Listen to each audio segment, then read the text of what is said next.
Monsieur le Président, mes chers collègues, la présentation du rapport sur l'égalité hommes-femmes est une obligation légale, mais il n'en perd pas moins de son intérêt pour assurer une société plus juste. Le rapport fait comme chaque année un état des lieux de la situation dans notre collectivité en étudiant le rapport hommes-femmes de nos agents. Cette année, le rapport nous demande aussi de valider la participation de l'appel à projet, je cite, « promouvoir et favoriser l'égalité et la mixité professionnelle entre les femmes et les hommes ». Et là, nous nous sommes dit, ouf, on n'est pas passé loin de la correctionnelle.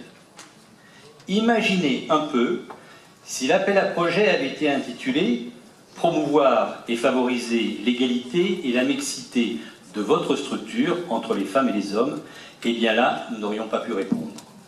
Oui, car notre collectivité est loin de montrer l'exemple.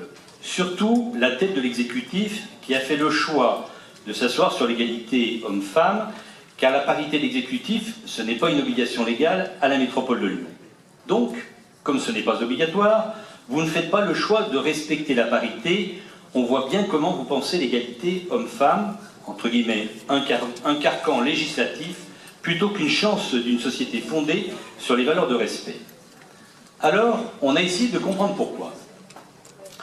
Le Conseil de la métropole n'est pas mixte, mais cela, Monsieur le Président, vous n'y pouvez rien, puisque c'est la conséquence du système d'élection. Cela évoluera en partie en 2020, et encore pas complètement, car sans entrer dans des considérations trop techniques, le fait que M. Collomb ait créé des circonscriptions avec un nombre impair de représentants favorisera mathématiquement un sexe selon le choix des têtes de liste. En clair, si on favorise les têtes de liste hommes dans ces circonscriptions, mathématiquement, les hommes seront surreprésentés.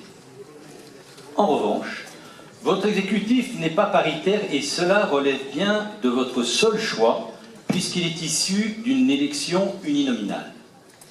À l'époque du président Collomb, nous avions eu une explication peu satisfaisante, mais qui avait au moins le bénéfice de l'honnêteté. Les accords politiques passés avec des groupes exclusivement masculins et d'autres où les hommes sont surreprésentés empêchaient la parité. L'intérêt électoral et partisan justifiait le renoncement à la parité. Avez-vous la même explication, Monsieur le Président, qui me le fait? Je vois le sourire de Monsieur Collomb. Eh bien non. Car vous avez, en la personne de M. Renaud Georges, un digne porte-parole qui nous a expliqué en commission sociale pourquoi la parité n'avait pas pu être respectée au sein de la commission permanente.